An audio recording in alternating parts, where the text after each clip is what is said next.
So,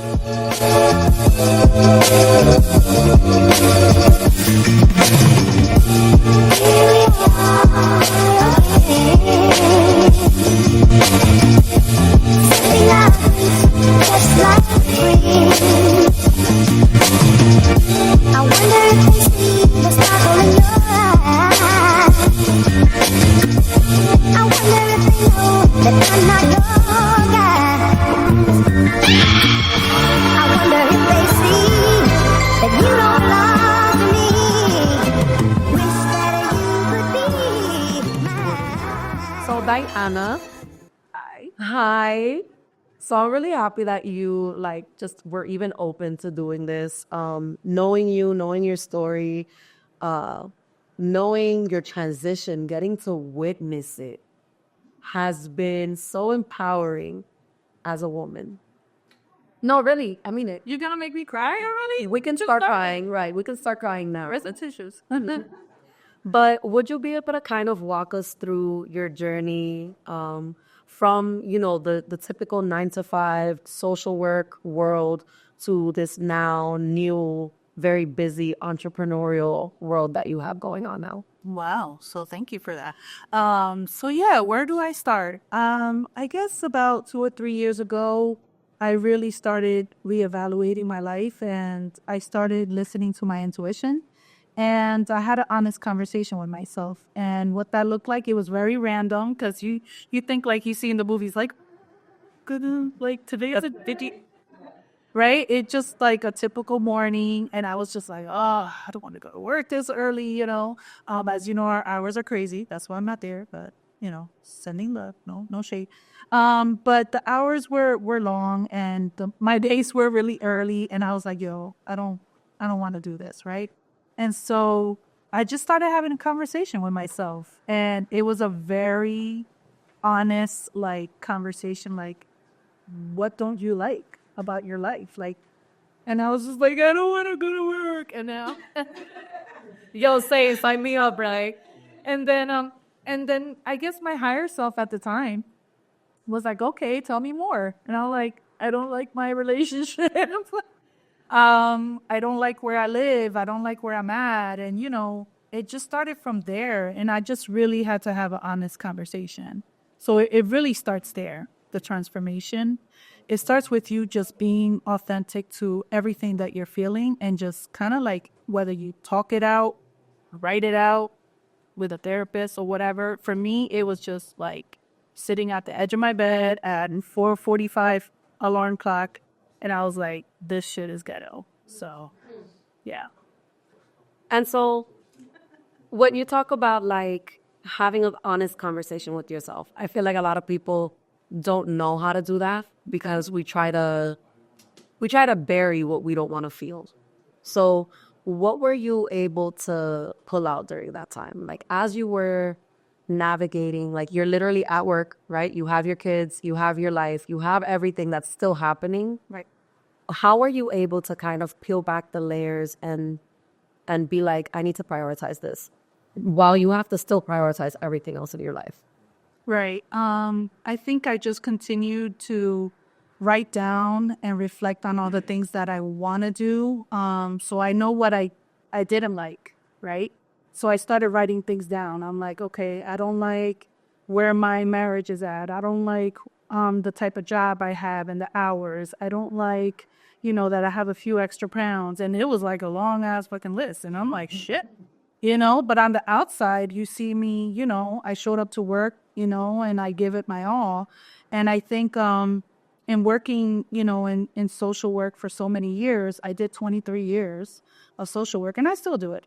But in talking to the kids about like their self-esteem and their growth and development, I just started like really everything that I talk about, it's just like I started applying it to myself. And so I was very intentional. So I just developed a habit of like getting up a little earlier than 4:45, because that wasn't early enough. Right. So I just started getting up a little earlier and just like meditating. It all started with meditating. So I you know how they say like some people come in your life for a reason, a season, or a lifetime. There was this one girl, I don't know if you remember her. She was like the supervisor of like catering for team. I think her name was Natalia. I don't remember, but shout out to her because she follows me. So um she told me about this app called Balance, and she's like, yeah, this is what I do. I'm trying to get into the entrepreneur space, so outside of here, this is what I do. And I was like, oh, she was a chef in New York and she's trying to build her brand. And I was like, oh, that's dope. I'm like, I want to be like that, So she was giving me little tools, and she's like, do you listen to podcasts? And I'm like, no, I don't. I mean, I know where it clicked, but she's like, listen to 2 podcasts. So she told me 2 podcasts were Journey to Launch by Jamila Safran, and that was about financial like abundance and how to gain financial freedom. And then Latin Wealth. It's a group of Latin entrepreneurs that do something similar to this, like very casual, but talk about like all the trending topics in the Latino world and finance world. And so it started there. And so with the meditation, getting up a little earlier just for myself, listening to podcasts, it just like little by little, it just grew and grew and grew. And so I've been doing that for the last 3 years. So consistently, that's the only consistent thing I do. Girl, bye. And be a mom and hold it down and everything else. Cut it out. Consistency is what I was talking about. That's a hard one. So you mentioned that a lot of the work that you've done for yourself has been about either mindset or finances. Right. So what how have you delved into the financial world? Like what have you done in that part of your life? How has that changed the quality of your life or like the mindset that you have around money? So it's a evolving process, is never ending. So I started thinking about that because I have a passion so let me take it back. I have a passion for money and travel, right? And so when I was thinking about the things that I don't like and I had that honest conversation, I was like, well, what do you like? And I was like, I like money and I like travel. Okay, well, what else do you like? I'm like, I love being creative. I love, and I started writing those things down. And so I started focusing on my financial, personal finance part of my life, because that is what was causing a lot of friction between my relationship with my ex. And so I realized that, I have a lot of work to do and I still am doing it. Like I'm not, like a millionaire per se or a billionaire, whatever. But I'm coming to terms with knowing that abundance is not like in the material world. So it's not about having the amount of cars, houses, clothes. It's just how you feel. It's an energy. And so to me, now what I thought abundance and having all this success meant to me is totally different from when I first started. And so it's about actually detaching. It's about detaching to all the things that you thought validated you on the outside world. So I want to have him, that he will make me feel good. I want to have this house and then I'll be successful. I want to have, I don't know, 20 million in the bank and then I'll feel. But you could feel that way right now just by closing your eyes and being intentional and like knowing that you can have anything that you want if you just put your mind to it and your focus and your energy and your intentions on it. You can create that feeling, because the feeling is what we're actually looking for. It wasn't the actual money. It was just like what the money provides. So for me, money provides stability, a sense of stability and security. Also like I like to feel like I like to, I got everybody, like wherever I go, like, yeah, I got you. Like, let me treat you to dinner, and so it's a constant journey. I could go on and on. No, I think so. I think a lot about Javi when you talk about money, because Javi's a big money guy. Like he's always keeping up with trends. He's always making sure that he's staying informed.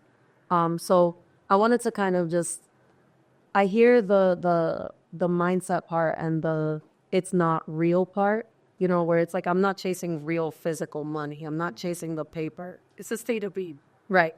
So I feel like Javi chases the paper, not the mindset, but also you have to develop the mindset as you're chasing it. Yeah. I mean, like, most people become millionaires in their mind long before they get the money.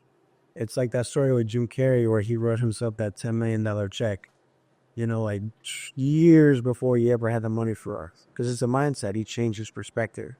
So you have to become a millionaire in your mind before you ever get there in person.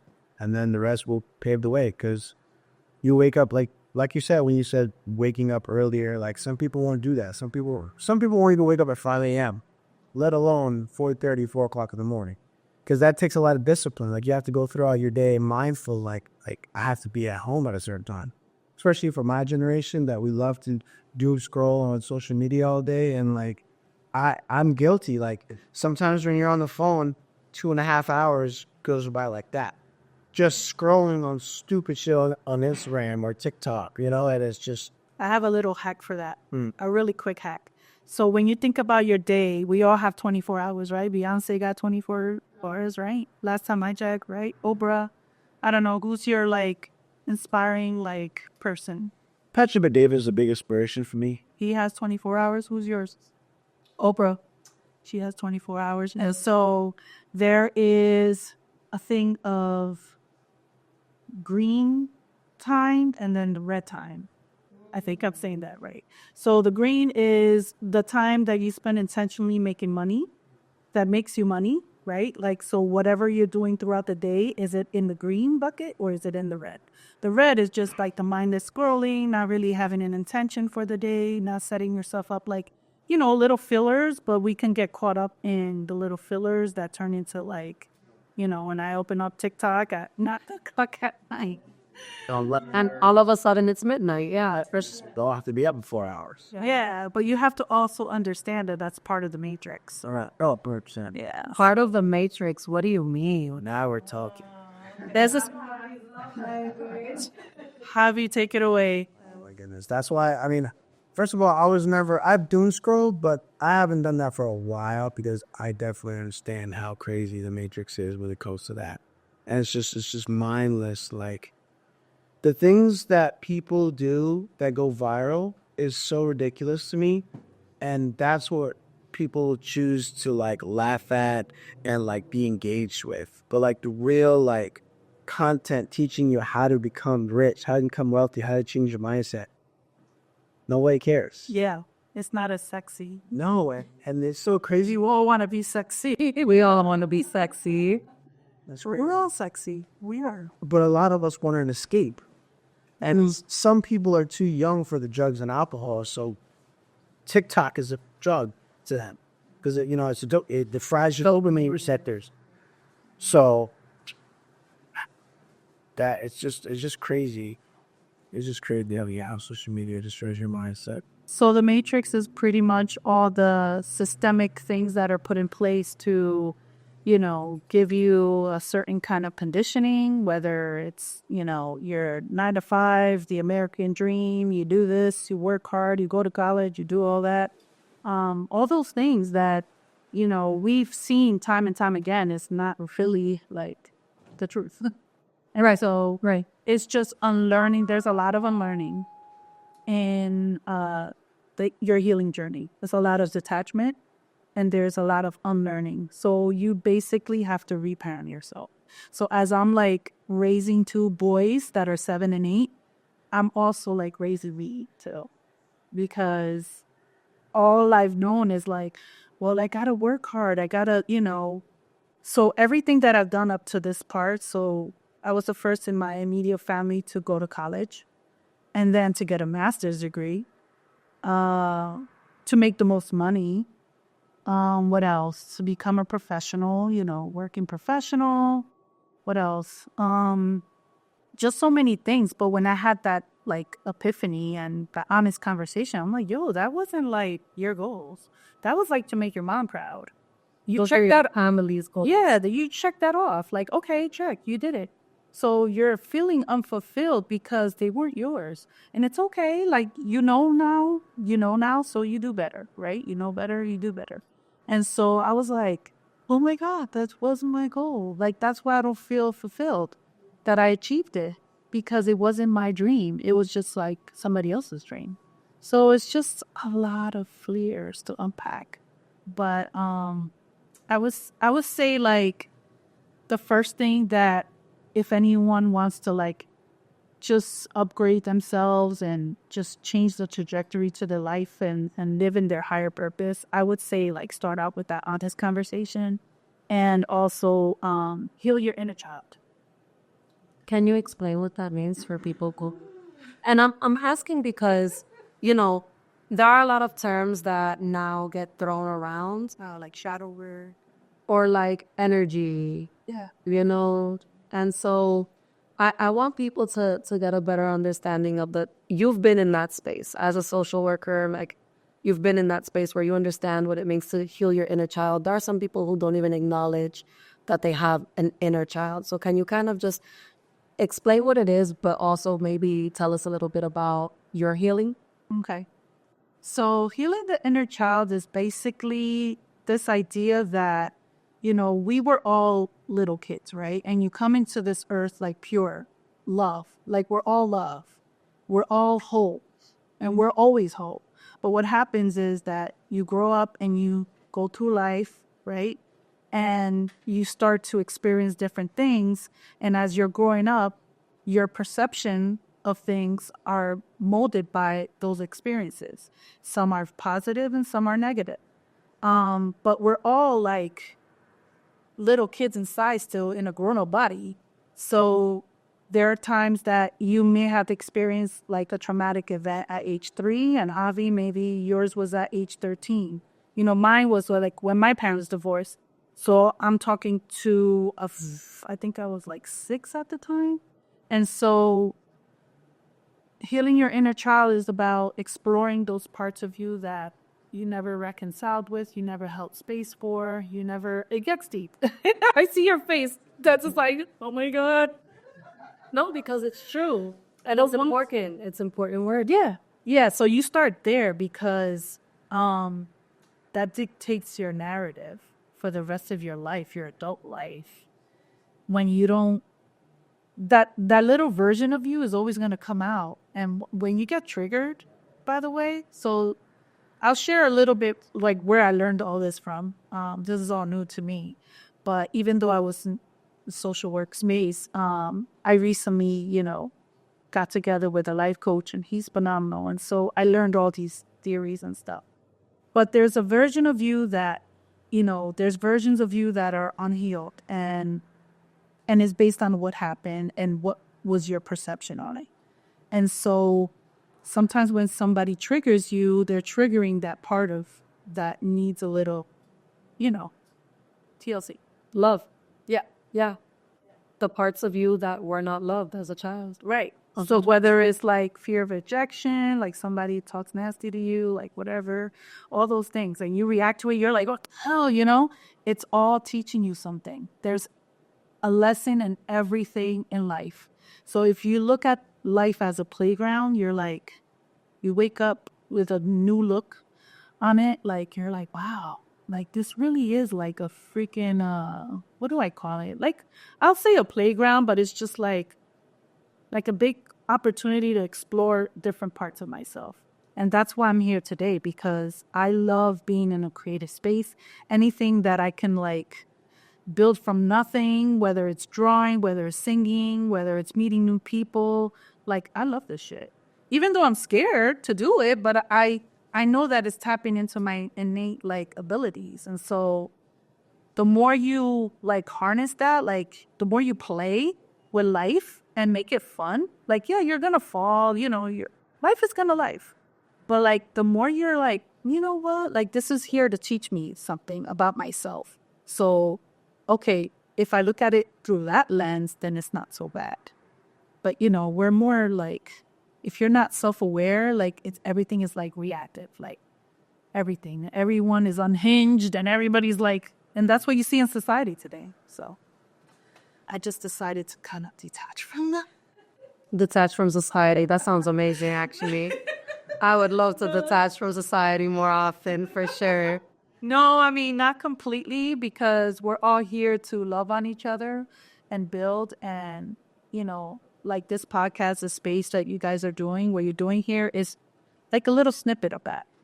So it's pouring your love, your passion, coming together. I'm sure you guys do a lot of creative things in this space, a lot of laughs, a lot of tears. And that's really what life is about. It's just like a freaking flow, ebb and flow. That's what The ebb and flow. The ebb and flow. ebb and flow. So I do know that through everything, we talked a little bit about your finance background, but your real passion is travel. So I know that you combined your love for money and your love for jets, and now and now we have money jet travel. Yes. So first of all, I've been slacking. As some of you guys may know, I went to Iceland for my birthday. It was an amazing trip that I didn't book through Money Jet Travel. Yeah. It was a last minute thing though. It was very last minute. We were like, I want to leave this freaking place right now, like tomorrow. I'm like, girl. I literally texted Diana maybe 3 weeks before my birthday. I was like, Diana, I'm trying to go to Iceland. No pressure, but could you hook me up? But no pressure though. And she's like, you're leaving in 3 weeks? I'm like, yeah, I'm trying to be out. And she was like, all right, I'll send you what I can send you. And she really was. She was like, pa, pa, pa, pa, pa. I'm like, girl, I'm going to just wing it. And I'm going to just figure it out. And I did. But, a big reason for that was in watching you be fearless. I'm not going to lie. When I feel like, and I can only say this from my perspective because I'm a girl, but I feel like when little girls see women do things and be happy with their lives, it allows them, it gives them permission to do things and be happy in their lives. And maybe it's the same for guys where it's like when you see someone a little bit older, a little bit more experienced doing the thing that sets you on fire, it reminds you that you can do it. Yeah. For sure. It's a beautiful thing. Oh. And like that. I love to see it. I'm like your little stalker. I'm your little stalker. I'm like, she did it. Not. And that's how I feel about you because seeing you being in a 9 to 5 and watching you transition, it's not easy. And people really think they can just get up and do it. And I mean, technically, yes, we can. We are limitless, but we are also limited. It's what makes us human. Yeah, it's what allows our humanity to take place.